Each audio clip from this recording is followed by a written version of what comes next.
Welcome to the Advanced Geekery Project Lab, where I'm testing gadgets in extreme, real-world conditions so you don't have to. Today we're looking at the Narwhal Frio Z Ultra, a robot vacuum cleaner that surprised me by surviving my workshop.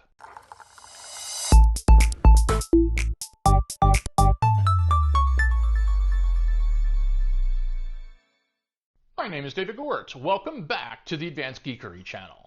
Here's the challenge. Over the years, vendors have sent me a steady parade of robot vacuums. Every one of them failed within minutes. Dog toys, extension cords, network cables, and even fringe rugs all proved fatal. My wife and I always wound up going back to our trusty Dyson upright vacuum and pushing the vac by hand. Then the Narwhal team asked me to review their Frio Z Ultra. I informed them of the previous AI navigation fails and then turned up the pressure. I'd try it only if they thought it could handle my workshop. They accepted that challenge, and here we are. Here's how this review is going to work. Most gadgets have a lot to like, but they also include their fair share of head scratchers and genuine annoyances. As I go through the review, I'll be giving everything I like a good, everything that's just plain odd a rating of weird, and everything I don't like a point for ugly. Think of weird as a measure of what were they thinking, and ugly as a measure of, uh-oh, that's bad. Let's get started. This program is sponsored in part by the Advanced Geekery Weekly newsletter. Want exclusive access to my latest ZDNet articles, behind-the-scenes updates on my projects, and must-watch YouTube videos curated just for you? How about fascinating reads from around the web and a chance to have your own project spotlighted? It's all in the newsletter. And the best part, subscribing is absolutely free. Don't wait, click the link below to get your weekly issue and make it awesome. Setup was straightforward. The robot easily mapped the half of the house that didn't require going up one or more steps to access. Before I sent this Frio Z Ultra into the workshop, I wanted to see how it performed in traditional spaces around the house. It trundled from its dock down the hall and into the family room, cleaning as it went with excellent navigation and obstacle avoidance. No issues here. That earns it a good. It did a fine job cleaning the family room, navigating around dog toys, and in the bedroom it even avoided power cords tucked under the couch and bed. That earns it another good. Already this thing has survived where none of the other robot vacuums could. It did get stuck once in an empty space, which was weird. The robot is trapped. Please relocate and restart it. But overall, it handled typical household rooms respectably. The vendor thinks that the confusion was caused by a dirty camera. But then, it was time to subject the Frio Z Ultra to my workshop. Everything in my workshop is on wheels. When the Frio Z Ultra first mapped the space, my table and miter saw were parked in the painting nook. By the time I ran the real test, everything had shifted. Workbenches were in different places, the table and miter saw were back in their home on the opposite side of the shop. I expected the Frio to fail because nothing matched the layout it had mapped, but the little vacuum surprised me. It adapted and managed to successfully navigate even though the workshop's floor plan had fundamentally changed.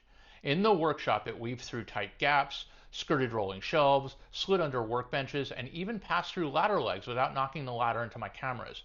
I honestly didn't expect that. That earns the Narwhal Frio Z Ultra its strongest good. The front camera sits low and inevitably ran into spider webs and debris. Sometimes when that happened, the robot stopped and asked for help. I was able to tell it to continue, but I did take pity on it at one point and wiped off the lens myself. We'll call the device's vulnerability to dust bunnies a weird, since that's not an unexpected optical when cleaning floors. I'm not giving it an ugly because it was able to complete the task, but a tiny wiper or blower would make all the difference. I wanted to see how the Frio handled sawdust, which is far more challenging than normal household dirt. I collected a small container of sawdust from my dust collector and then scattered 3 piles on the shop floor.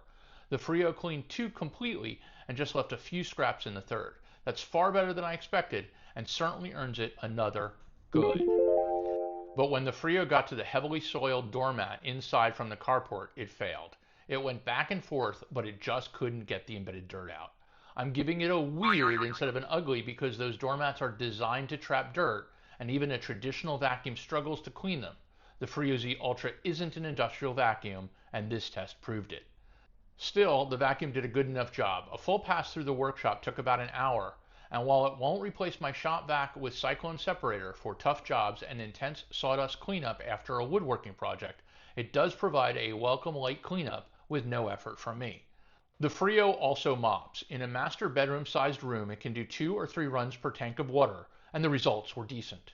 I didn't try this in the workshop because combining water and sawdust is a bad idea, but for normal household use, the mop earns a good. When it's done cleaning, it's able to travel back to its dock and dock on its own. Good.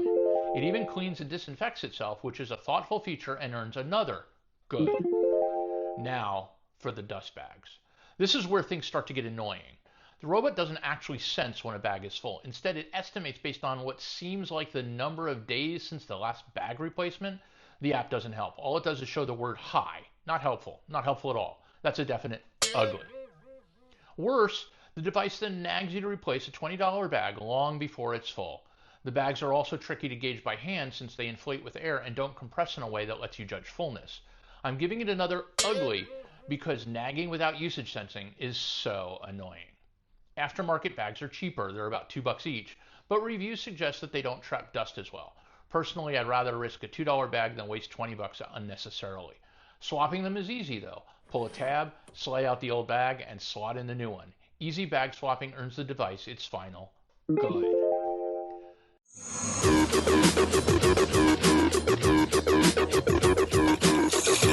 So, do I recommend you buy this thing? The Narwhal Frio Z Ultra is the first robot vacuum I've tested that didn't fail instantly in my house, and then it conquered my workshop. Its navigation and adaptability are impressive, and its self-cleaning system is a welcome touch. But the bag replacement system can be an annoying, nagging money sink. The front camera really needs a self-cleaner, and it can't handle tough embedded dirt. If you want a vacuum that works both around the house and can handle a chaotic, ever-changing workshop setting, and you're okay with some minor limitations, the Frio Z Ultra is worth considering. If you need heavy-duty cleaning power, you'll still need a traditional vacuum or a shop vac. For everyday cleaning and survival in a tough environment though, this robot gets more goods than weirds and uglies combined, and that's a win in my book. What do you think? Is this the kind of robot vacuum you'd trust in your home or even in your workshop? Let us know in the comments below. My name is David Gewirtz. Go out there and make it awesome.